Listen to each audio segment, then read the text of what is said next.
الحمدللہ رب العالمین والصلاة والسلام علی رسولہ الکریم وعلی آلہ وصحبہ اجمعین۔ اعوذ باللہ من الشیطان الرجیم، قال اللہ عز وجل بسم اللہ الرحمن الرحیم والفجر ولیال عشر والشفع والوتر۔ اللہ تعالیٰ نے اس آیت میں 10 راتوں کی قسم اٹھائی ہے، اور مفسرین کا کہنا ہے کہ یہ ذی الحجہ کی پہلی 10 راتیں یا پہلے 10 دن ہیں۔ یہ دن بڑے مبارک ہیں۔ رسول اللہ صلی اللہ علیہ وسلم فرماتے ہیں ما من ایام العمل الصالح فیہن احب الی اللہ من هذه العشر۔ سارے سال میں کوئی دن ایسے نہیں جن میں کی ہوئی نیکی اللہ کو ان دنوں کی نیکی سے زیادہ پسند ہو۔ صحابہ کرام حیران ہوتے ہیں کہ آپ نے تو ایک دم عمومی حکم فرما دیا ہے، کوئی نیکی بھی پسند نہیں اللہ کو زیادہ۔ تو پوچھا کہ کیا ان دنوں میں جہاد کی، ان عام دنوں میں جہاد فی سبیل اللہ کیا ہو تو وہ بھی اللہ کو زیادہ پسند نہیں ہے، جبکہ روٹین میں تو آپ جہاد کے بہت فضائل بیان فرماتے ہیں۔ تو آپ نے فرمایا عام دنوں کا جہاد بھی ان دنوں کی نیکی سے اللہ کو زیادہ پسند نہیں ہے۔ ہاں، ایک شکل ہے کہ کوئی شخص عام دنوں میں جہاد پر جائے اور وہ جان اور مال لے کر جائے اور کچھ بھی واپس نہ آئے، اس کی نیکی تو زیادہ پسند ہے، لیکن اس کے علاوہ کوئی نیکی کرے عام دنوں میں تو ان دنوں کی نیکی سے زیادہ پسند نہیں ہے۔ تو اس سے ثابت ہوتا ہے کہ دن بہت عظیم دن ہے۔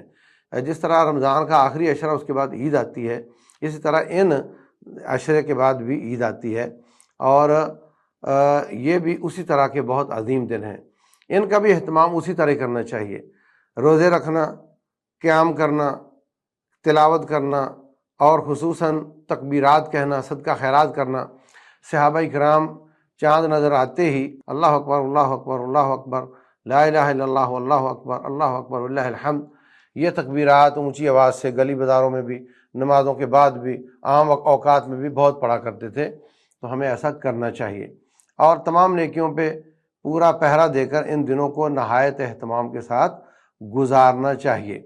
اور ان دنوں میں جو روزے ہیں وہ بھی آپ رکھیں، اور خصوصاً عرفات کے دن کا روزہ، اس کے فرمایا اس کے بارے میں کہ اس سے 2 سال کے گناہ معاف ہو جاتے ہیں۔ تو جو لوگ سعودیہ کے عرفات کو عرفات مانتے ہیں، اور میرا یہی ترجیح ہے، تو وہ اس دن روزہ رکھیں، اور جو یہاں کے علماء کہتے ہیں نہیں ہم نے تو اپنے حساب سے 9 تاریخ کا رکھنا ہے، اختلاف نہ کریں، دونوں ہی روزے رکھ لیں، بلکہ 3 روزے رکھ لیں، کیونکہ ہر مہینے میں 3 روزے رکھنے چاہیے۔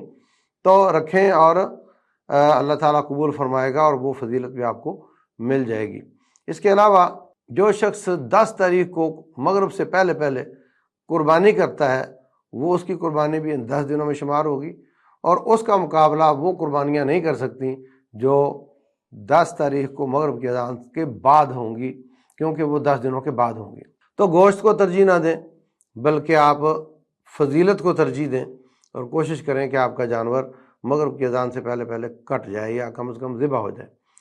نمبر 2 یہ ہے، یہ جو دن ہیں ان میں روٹین میں جس شخص نے قربانی کرنی ہے اور جس کی طرف سے ہونی ہے، ان کو اپنے ناخن، بال اور چمڑا کوئی چیز نہیں کاٹنی چاہیے۔ جن لوگوں کو انگلیاں چبانے کی عادت ہے، جن کو ناخن چبانے کی عادت ہے، جن کو عادت ہے ہونٹ چبانے کی یا داڑھی چبانے کی، ان سب کو اپنی عادت ٹھیک کرنے کا یہ اچھا موقع مل سکتا ہے اگر وہ اس کا اہتمام کریں اور اپنے ہاتھوں کو روکیں۔ تو یہ یکم ذی الحجہ کا چاند نظر آنے سے پہلے کاٹ لیں، جسم کی صفائی کر لیں۔ جو شخص تیسرے دن قربانی کرتا ہے، قربانی کرنے تک وہ ناخن، بال وغیرہ نہیں کاٹ سکتا، تو اس کا اہتمام کرنا چاہیے۔ البتہ بچوں کے لیے یہ پابندیاں نہیں ہیں، اسلام کا کوئی حکم بچوں پر لاگو نہیں ہوتا۔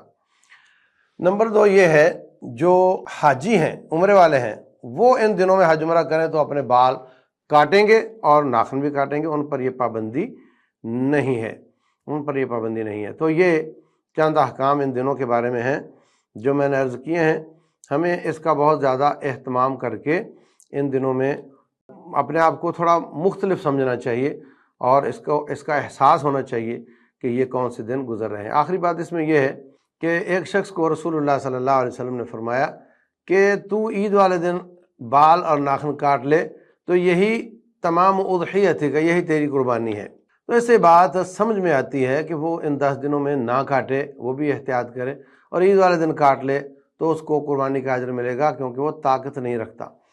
تو اگرچہ حدیث میں یہ لفظ نہیں ہے کہ وہ 10 دن نہ کاٹے، بات سمجھ آتی ہے تو اس پر بھی عمل کرے، عام انسان بھی، عام مسلمان بھی، تو اس کو بھی اللہ تعالیٰ قربانی کا اجر عطا فرمائے گا۔ اللہ تبارک و تعالیٰ سمجھنے اور عمل کرنے کی توفیق دے۔